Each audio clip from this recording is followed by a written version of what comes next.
હોળી નિમિત્તે વડોદરા શહેરમાંથી બહાર જતી બસોની સંખ્યામાં જીએસઆરટીસી દ્વારા વધારો કરવાનું આયોજન કરવામાં આવ્યું છે। આગામી દિવસોમાં આવનાર હોળીનો પર્વ ઉજવવા લોકો તેમના વતન અથવા નજીકના શહેરોમાં જતા હોય છે, જેને લઈને હોળી તહેવાર દરમિયાન વડોદરા ડેપો દ્વારા રાજ્યના વિવિધ શહેરો અને ગામડાઓ તરફ વધારાની બસો ચલાવવામાં આવે છે। આ બસો મુખ્યત્વે ગોધરા, જાલોદ, સંતરામપુર અન્ય મહત્વપૂર્ણ સ્થળોએ જાય છે। મુસાફરોની માંગ અને અગાઉના વર્ષોના અનુભવને આધારે બસોની સંખ્યામાં વધારો કરવામાં આવ્યો છે। સાથે જ મુસાફરોને સલાહ આપવામાં આવે છે કે તેઓ જીએસઆરટીસીની સત્તાવાર વેબસાઇટ અથવા નજીકના બસ સ્ટેશન પર સંપર્ક કરીને વધારાની બસોની સમયસૂચિ અને ટિકિટ બુકિંગ વિશે માહિતી મેળવે।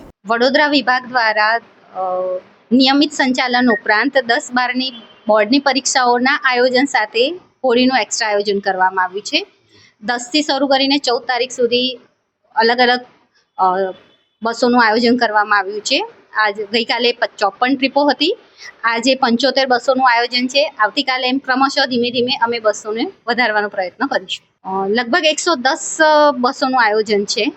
ગઈકાલે વડોદરા વિભાગ દ્વારા 54 ટ્રીપોનું આયોજન કરવામાં આવ્યું હતું ને જેમાં 3,42,128 રૂપિયાની આવક મેળવવા પામી હતી। ગોધરા તરફ પ્રયાણ કરતા દરેક શ્રમજીવીઓને વડોદરા વિભાગ દ્વારા બસ સેવાઓ પૂરી પાડવામાં આવે છે।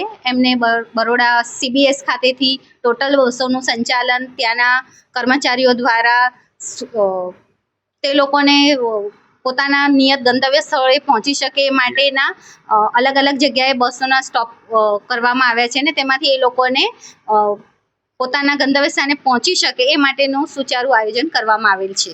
સમાચારોના સતત અપડેટ માટે TNN ન્યૂઝને YouTube પર સબસ્ક્રાઇબ કરી બેલ આઇકોન પ્રેસ કરો અને અમારી સાથે જોડાયેલા રહો Facebook, Instagram અને Twitter ઉપર।